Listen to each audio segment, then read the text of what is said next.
Hello, मैं हूं आपका अपना आर के शान और आर के शान की कहानियों में एक बार फिर से आप सभी का स्वागत है।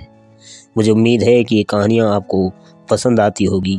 वही कहानियाँ जो हमें ज़िंदगी जीना सिखाती है, वही कहानियाँ जो हमें सपनों की उड़ान भरना सिखाती है, वही कहानियाँ जिनमें एक उम्मीद है, जिनमें भरोसा है, जिनमें यकीन है। तो चलते हैं कहानी की ओर। इससे पहले आपको बता दूं कि अगर आपने चैनल को सब्सक्राइब नहीं किया है तो सब्सक्राइब कर लें, बेल आइकन को प्रेस करें ताकि हर वीडियो आपको सबसे पहले मिल सके। कहानी का शीर्षक है प्यार की सैलरी। बीते कई दिनों से सुलक्षणा की कंपनी में काफ़ी समस्या थी, इसलिए उसे पिछले महीने की सैलरी नहीं मिल पाई थी।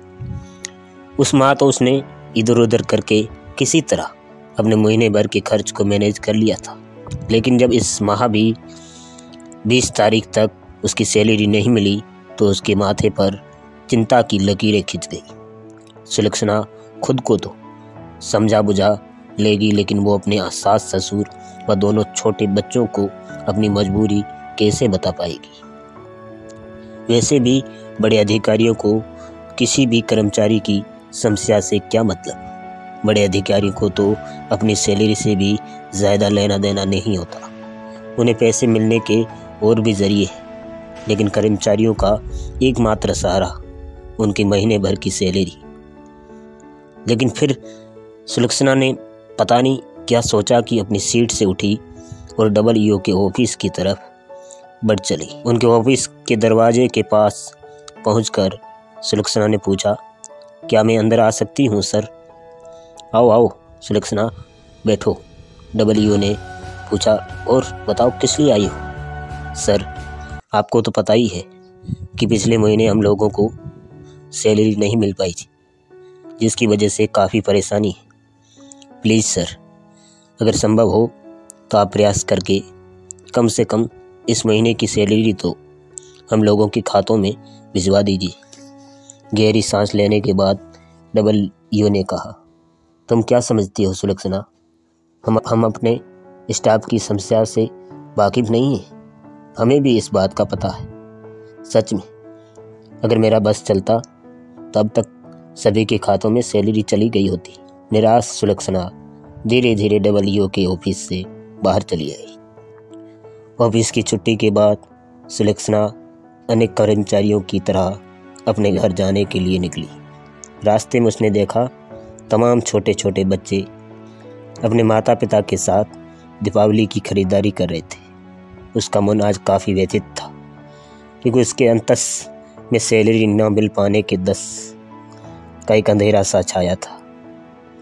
लेकिन इस अंधेरे के बाद भी उसे चाहे जैसे भी हो अपने घर की दिवाली तो रोशन करनी ही थी। घर पहुंचने के बाद सुलक्षणा ने अपना हाथ मुंह धोया, चाय बनाकर पहले अपने सास ससुर को दी, फिर खुद एक कप लेकर पीने के लिए अभी बैठी ही थी कि तभी उसके दोनों छोटे बच्चे उसके पास चहकते हुए पहुंचे और अखबार में छपी तस्वीर दिखाते हुए बोले, मम्मी मम्मी, हमें इस बार ऐसे फटाके लेने। सुलक्षणा ने बहुत ही भीगे मुंह से कहा, क्यों नहीं बेटा, ज़रूर। तो बताओ मम्मी, कब चलोगी हमें फटाके दिलाने? देखो बेटा, आज तो नहीं जा पाऊंगी, कल तुम लोगों के साथ ज़रूर चलूंगी, ठीक है? दोनों बच्चे खुश होकर दूसरे कमरे में चले गए तो सुलक्षणा की आंखें भर आई। सोचने लगी कि उसने कहने को तो बच्चों को कह दिया, लेकिन फटाकों के लिए पैसे आएंगे कहाँ से?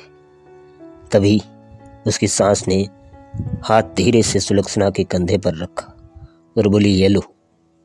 सुलक्षणा ने देखा कि उसकी सास के हाथों में 500 के नोट, 3 नोट थे। बेटी, तुम इस पैसों से बच्चों को फटाके दिला दो, साथ में घर के लिए दिवाली वाला ज़रूरी सामान भी खरीद लाओ। उन पैसों को देखकर सुलक्षणा चौंक गई।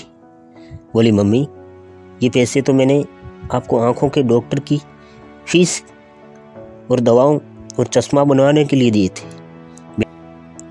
बेटी, मेरी आंखों को कुछ नहीं हुआ। वैसे तो मुझे कुछ बारीक पढ़ने लिखने का काम है नहीं।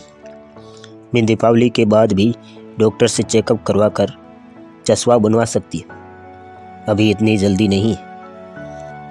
फिर थोड़ी देर रुकने के बाद बोली, और क्या मैं जानती नहीं कि आनंद के ना होने पर तुमने घर को कैसे संभाल रखा है। सुलक्षणा की आंखों में आंसू बह निकले।